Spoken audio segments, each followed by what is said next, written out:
이 신명기 말씀을 보면 이제 마지막 모세의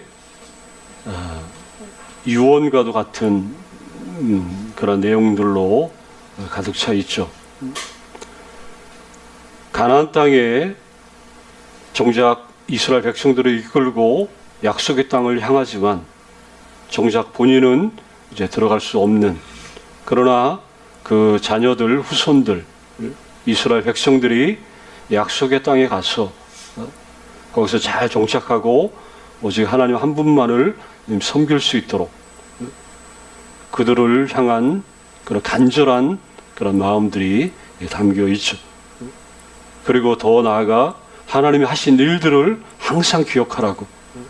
오늘 말씀처럼 여호와께서 그 백성들을, 그 한 사람 한 사람들을 그 항무지 이 광야에서 만나시고 또 호위하시고 보호하시고 자기 눈동자까지 지키셨다. 이 노래를 부르면서 모든 이스라엘 백성들이 함께 이 노래를 영원토록 부를 수 있기를 이 소망하는 마음이 아마 가득했겠죠. 오늘 제목 인생의 강야. 이 인생의 강야, 우리가 믿음 생활을 해도 뭐 안 믿는 사람하고 별반 뭐 다를 게 없는 부분이 있다면 우리가 살아가는 모든 삶 가운데 뭐 기쁘고 슬프고 어쩔 때는 뭐 괴롭고 뭐 또 어떤 여러 가지 병들고 또 이런 모든 그런 부들, 인생의 어떤 이 삶의 리듬, 이런 것들은 뭐 안 믿는 사람이나 우리나 별반 뭐 다를 건 없죠. 그러나 그럼에도 불구하고 우리의 모든 자리, 비가 오나 눈이 오나 나의 자리는 언제나 주님 때문에 복되고 영광스럽다. 이걸 우리는 잘 알고 또 이 사실 때문에 낮은 자리에 있어도, 연약한 자리에 있어도 기쁨을 말할 수 있고 또 감사를 얘기할 수 있는, 이 세상 사람들을 보면 이해할 수 없는 그런 사람들이 바로 우리들이죠. 오늘 말씀을 내용에 있는 부분들을 살펴보기에 앞서서 우리가 창조 질서 가운데 꼭 가르쳐 드리고 싶은 내용이 하나 있어서 먼저 언급한다면, 지금은 우리나라도 이미 주 5일째 근무가 주를 이루죠.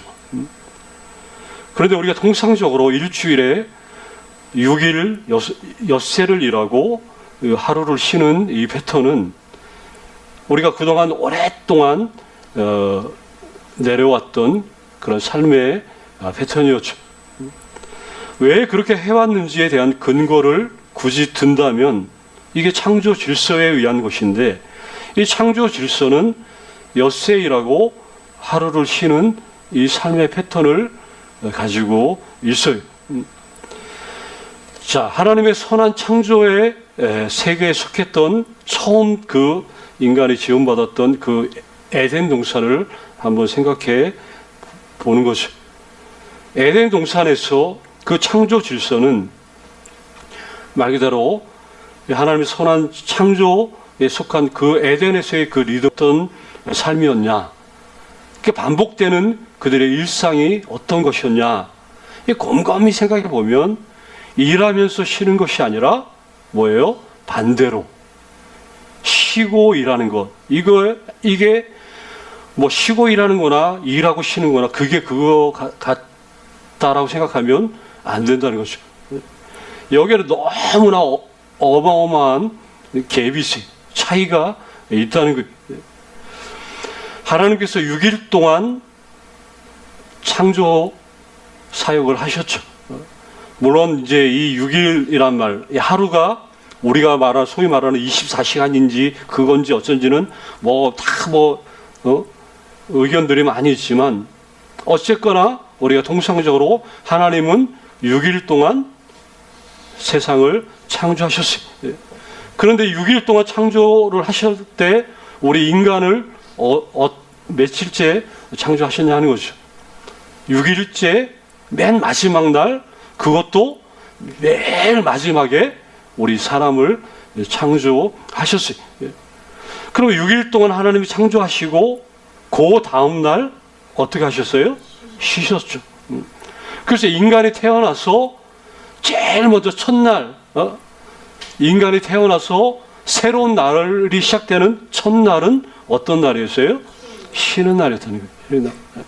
그래서 이게 쉬고 일하는 이 리듬이, 이게 에덴의 리듬이 됐다는 거죠. 이게 왜 이렇게 중요하냐? 그런데 이게 불행하게도 이게 이 에덴의 그 리듬, 쉬고 일하는 리듬이 이게 언제 깨졌냐? 이게 타락 이후로 깨진 거예요. 그래서 에덴의 어디에 살아요? 에덴의 동쪽. 이런 말 들어봤죠? 에덴의 동쪽. 영화 그 유명한 그 에덴의 동쪽에 인간이 거기 에덴에서 쫓겨나면서 동편에 머물면서 그때 불행하게도 이 쉼과 일의 리듬을 반대로 일과 쉼의 리듬으로 바꿔 놓았다는 거예요. 그러면 먼저 왜 이게 이렇게 바꾸는 게 왜 문제가 되냐? 그러면 이제 쉬는 것은 일한 것의 어떤 대가, 어떤 보상으로 사람들이 생각을 하게 됐다는 거예요. 쉼은 쉽게 말하면 그게 범위가 안식의 안식. 하나님 첫날 쉬는 날을 우리가 안식일이라고 얘기를 하잖아요. 참된 안식. 그 안식을 이게 하나님의 선물로 이제 주어진 것인데 하나님의 선물을 어떤 자기가 일하가로 일했기 때문에 이렇게 했기 때문에 쉰다라고 이렇게 바꾸어 놓는 이게 창조 질서를 이게 바꿔 놓은 거죠. 에덴의 동쪽에 있는 사람들은 그래서 안식과 샬롬 이거를 언제나 인간의 노력으로 노력의 대가로 이게 이제 자리매김하기 시작한 거예요. 근데 분명히 알아야 되죠.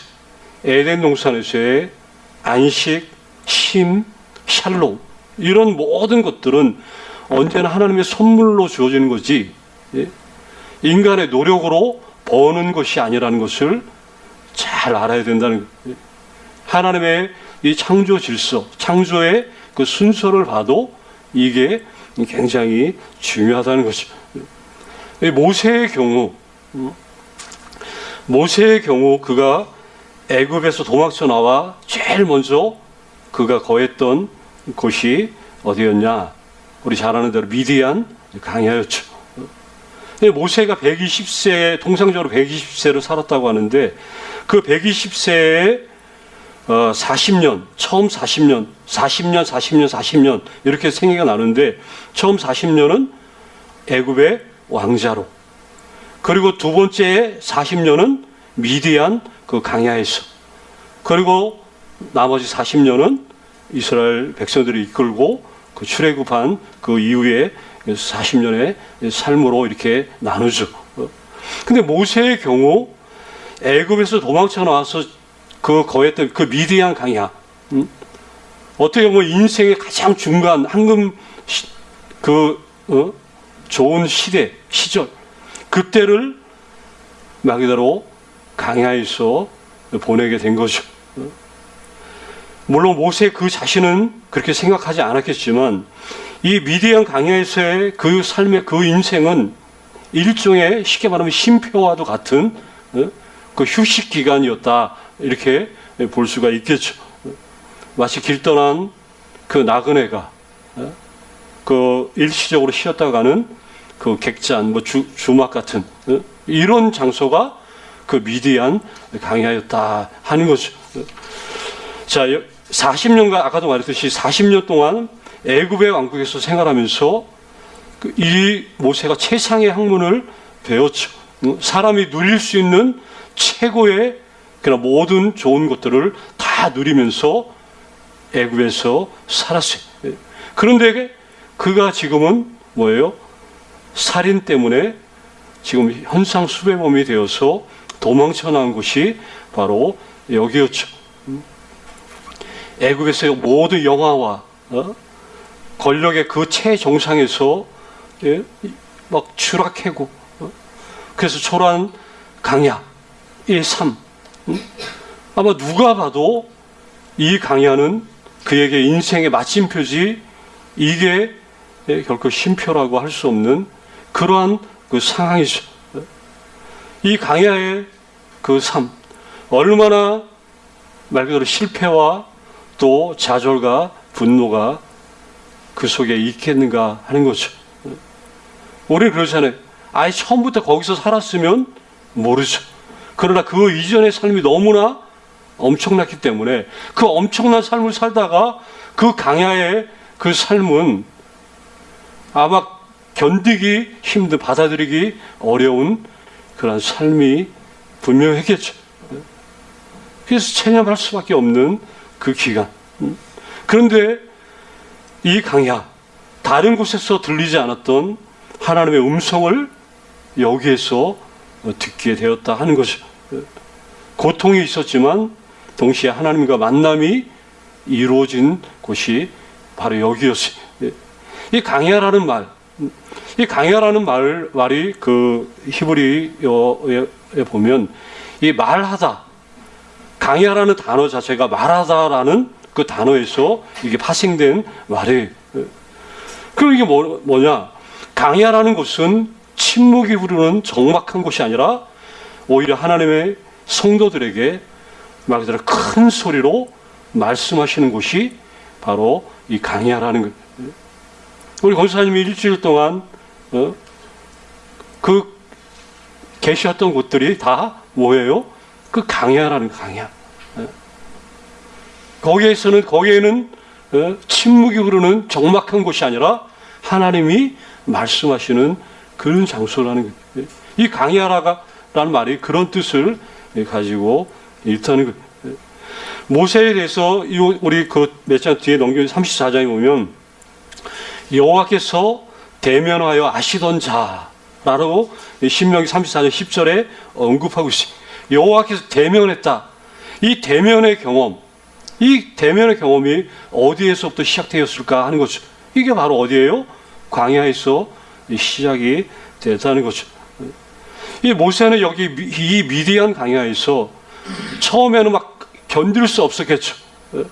그런데 이 강야에서 지내면서 몇 가지 아주 중요한 사실들을 배워요.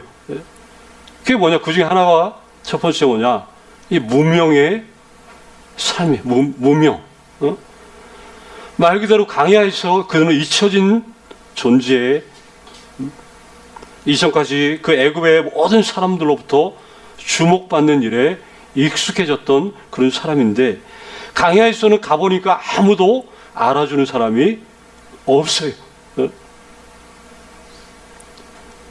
40년 동안 잊혀진 존재로 사는데 그러면 여기서 40년이 흐르다 보니까 잊혀진 존재로 살면 뭘 스스로 느끼냐? 이제 더 이상 자신이 그리 대단한 사람이 아니라는 것을 이제 느끼는 거죠. 오히려 나는 아무것도 아니다. 그런데 여기서 하나님을 만나니까 나를 통해 일하시는 하나님이 위대하시다. 이거를 강야에서 뼈저리게 배우는 것이죠. 모세만 배웠나요? 다윗도 마찬가지죠. 그 도방자의 신사로 강야 생활을 전전할 때 하나님을 배우는, 자기는 아무것도 아닌 연약한 존재임을 스스로 알 수밖에 없는 거죠. 그리고 그 적막한 고요한 이 강야. 그런데 거기가 오히려 하나님이 큰 소리로 나에게 말씀하시는 장소라는 것을 뼈저리게 배운 거죠. 이렇게 무명에 대한 어떤 삶을 배우고 또 하나가 있다면 시간에 대한 중요한 개념을 배워요. 강야에서는 급할 게 없어요. 그리고 뭔가 계획해가지고 막 서둘러서 뭘 이룰 수 있는 상황이 아니죠. 그냥 양이나 치면서 기다리는 것을 배우는 거죠. 성급하면 되는 일이 없다는 것을 깨닫고, 이게 하나님의 때를 기다리는 이 지혜, 이걸 배우는 것이죠. 또 하나가 있다면 불편에 대한 것들을 배우는 것이죠. 이 불편에 대해서 익숙해져요. 이걸 받아들이는 거죠. 그대로. 얼마나 불편하겠어요. 영적으로나 육적으로나 이런 모든 그 환경들이 그를 연단시키는데, 만약에 이 여기에서 40년이라는 그 시간 동안 이 불편이라는 그 훈련을 받지 않았다면 아마 그 이후에 40년의 삶을 살지 못했을 수도 있겠죠. 여기에서 그 애국과 완전히 다른 그 삶에 대해서 그냥 불편하면 불편한 대로, 처음에는 이게 얼마나 견디기 어려웠겠지. 그러나 하루 이틀 1년 2년 3년 계속 시간이 흐르면서 그냥 아예 여기에 그냥 편안하게 익숙해질 정도로 불편이 자기의 진짜 삶이 되어 버린 것입니다. 자, 하나님이 이 모세, 근데 그를 부르시고 새로운 그 사명으로 이끌기 위한 이러한 그 말 그대로 힘의 이런 그 시대, 그 기간들, 이런 것들을 이런 상황 가운데 그를 불렀다 하는 거죠. 아까도 말했듯이 강야에서 영혼의 눈을 뜨는 그런 시간을 보게 되는데, 그동안 양떼를 돌보고 그리고 자녀를 낳고 거기서 양육도 하고 가사도 돌보고 또 여러 가지 뭐 이렇게 자연, 그 강야에 있는 자연 현상들을 보면서 뭐 이런 막 비를 맞고 천막을 걷었다 치고 걷고 여기저기 목초지를 찾아 왔다 갔다 하고 그러면서 이전에 경험치 못했던 것들을 자꾸만 경험을 하게 된 것이죠. 지극히 일상적인 그 삶. 근데 이게 장차 오실 하나님의 위대한 사역을 준비하는 그런 기간이었다 하는 것을 나중에 지나면 알게 됐죠. 그래서 강야는 생각처럼 이 척박한 환경이 그러나 은총의 장소. 우리가 이런 그 때, 뭐 교회나 뭐 우리 개인의 삶에 있어서 이러한 때, 마찬가지로 이런 인생의 강야, 이거는 멈춤이 아니라 오히려 이때가 시작하는 너무나 소중한 기간이 될 수밖에 없다 하는 거죠. 더군다나 여기에서 하나님만 만나면 다 해결되죠. 하나님 한 분만 알면 나머지는 모두 다 다시 얻게 된다는 거예요. 위의 것을 그래서 알면 나머지가 다 풀린다는 것을 우리는 철저히 알게 되죠. 오늘 여기 본문 다시 이 신명기 말씀처럼 강야는 하나님이 보호하시고 채우시는 것을 그냥 온몸으로 경험하는 것이 바로 여기 강야라는 거예요. 아무 도움이 없는 것처럼 보여지지만, 그런데 나중에도 강야에서 이스라엘 백성들을 이끌고 갔을 때도 모세는, 백성들은 원망해도 모세는 원망하지 않았죠. 당연히 지도자니까 그런 거 아니죠. 이미 강야의 그런 경험들을, 그래서 하나님을 그는 제대로 만났기 때문에 나중에 원망하지 않, 백성들이 원망해도 여기 강야는 오히려 여기서 하나님이 불기둥으로, 구름 기둥으로 인도하시는 곳이고, 또 만나 매출하기로 먹이시는 곳, 반석에서 물이 터져 나오는 그러한 곳임을 그냥 그들이 눈으로 볼 수 있게 역사하신 거죠. 그래서 강야가 생각과 이스라엘 백성들의 사고를 완전히 바꿔버리죠. 아까도 말했듯이 밤낮 이곳은 내 자신의 노력으로 발버둥치면서 살려고 했던 이런 모든 삶이라 할지라도 이 강야만 통과하면 이 모든 것을 채우시는 분은 내 노력이 아니라 하나님 한 분밖에 없음을 알게 되는 것이죠. 그래서 그 유명한 신명기 말씀, 사람이 떡으로만 살 것이 아니오. 이 말씀이 이 강야에서 주어진 말씀이잖아요. 하나님은 강야의 삶을 통해 채워주시는 분이시다. 이거를 우리가 고백하는 것을 하나님은 원하시고 내 고백을 그분은 그렇게 듣고 싶어 한다는 것이죠. 나는 내 힘으로 사는 것이 아니라 주님 때문에 살 수 있습니다라고 말할 수 있다면 우리는 이 신앙이 얼마나 복되고 멋지고 그리고 이렇게 말할 수 있는 사람들이 얼마나 행복한 사람인지 우리는 경험적으로 알고 그래서 계속해서 연약할 때도 권사님 감사하는 말 얼마나 많이 했겠어요. 아마 우리보다 더 많이 아마 하셨을 거예요. 그 자리에서. 이런 거죠. 이런 거. 하나님의 재우심을 더 경험하고 인도하시는 분이 하나님이라는 것을 알면서 이걸 알 때마다 이게 바로 신앙의 성장이 되는 거고 또 계속해서 또 이런 삶을 살기를 간절히 원하는 것이 오늘 말씀처럼 강의하는 멈춤이 아니라 시작이라는 것. 그리고 더 주님을 고백할 수 있는 더 좋은 시간들 또 기간이라는 것을 우리가 기억한다면 이제 비가 오나 눈이 오나 겁낼 것도 없고 두려울 것도 없고 평생 그분 안에 있는 이 삶의 복됨을 말할 수 있고 또 주변 사람들에게 이렇게 전할 수 있는 이런 사람들이 될 수 있는 것이죠. 이런 은총이 평생 사시는 날까지 계속 지속되기를 간절히 주의 이름으로 축원합니다.